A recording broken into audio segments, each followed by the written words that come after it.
selamat pagi.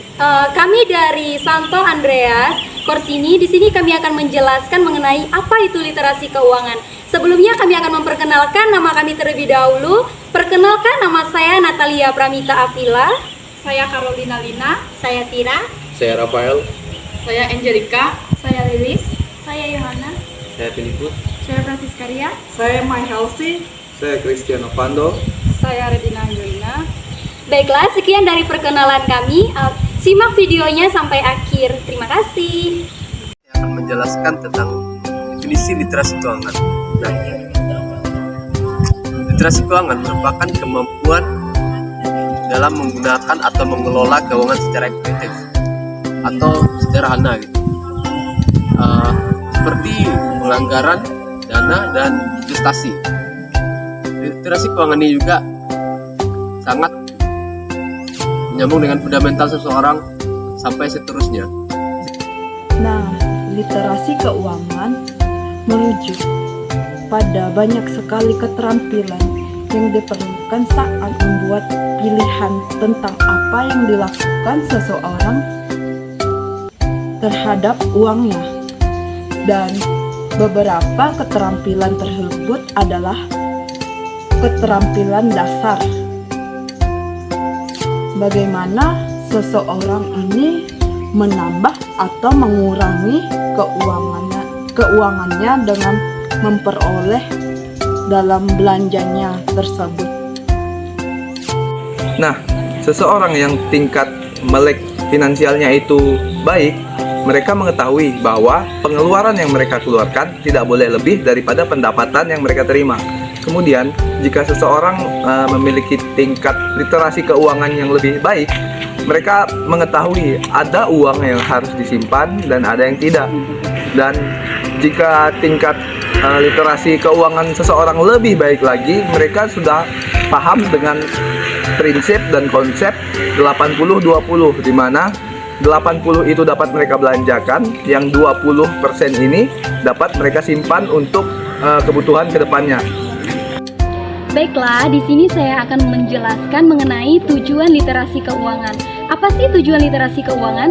Jadi, tujuan literasi keuangan itu adalah di mana suatu pengembangan pemahaman yang kuat tentang mengenai konsep dasar finansial, yang dimana agar kelaknya itu masyarakat dapat menangani pengeluarannya dengan baik. Jadi kan di dalam masyarakat itu kan pastikan mempunyai kesulitan dalam ekonominya. Jadi bagaimana cara masyarakat menangani pengeluaran yang baik itu, seperti kan salah satunya dengan masyarakat itu menyimpankan uangnya itu ke dalam seperti kayak mengenai saham, bank, atau dan segala lainnya. Dan juga tujuannya itu dapat meningkatkan layanan jasa serta kemampuan maupun jumlah penggunaan produk dalam bagian keuangan tersebut. Setelah di sini saya akan menjelaskan apa itu manfaat dari literasi keuangan. Manfaat literasi keuangan yaitu untuk menumbuhkan kesadaran masyarakat tersebut agar bisa menciptakan keuangan yang cerdas, entah itu dalam keluarga, dalam sekolah, dan kegiatan-kegiatan yang bersifat atau meliputi keuangan. Nah, kali ini saya akan menjelaskan dari tujuan literasi. Tujuan literasi ini sendiri adalah untuk menggunakan jasa dan produk keuangan yang semakin meningkat.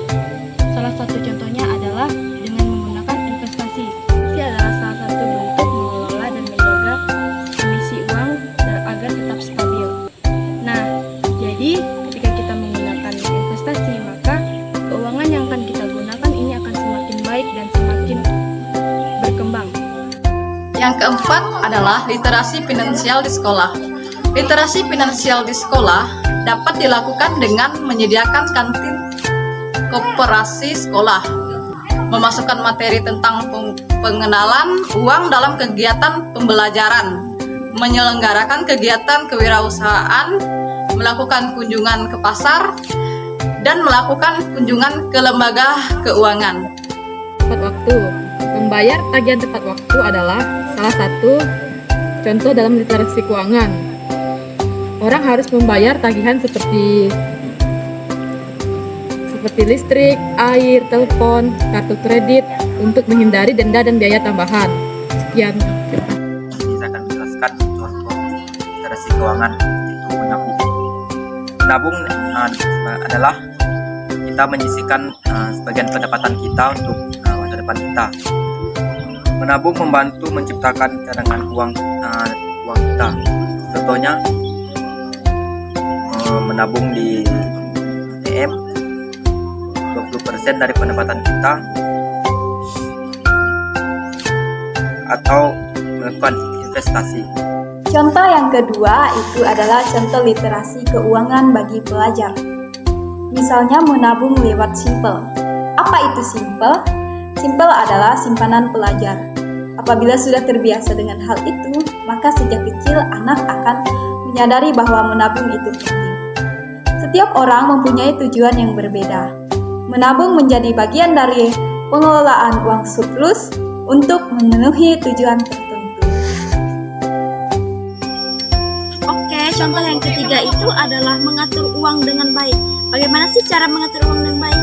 Misalnya nih kita meminjam uang di bank, nah, terus kita mentransfer modalkan itu ke usaha kita. Misalnya kita kan bukan hanya untuk konsumsi saja kan, jadi ke produktif juga bisa. Misalnya nih kita membuka usaha, nah jadi kita membuka usaha ini kan sama seperti kita menanamkan uang atau modal. Nah terus mengaturnya itu seperti apa? Misalnya nih kita ada minjam uang, terus kita buka usaha, jadi kita bisa mengatur keuangan itu dengan baik, bisa untuk modal usaha kita awalnya itu dan keuntungan kita. Baiklah, sekian dari video kami mengenai tentang literasi keuangan. Kami ucapkan terima kasih.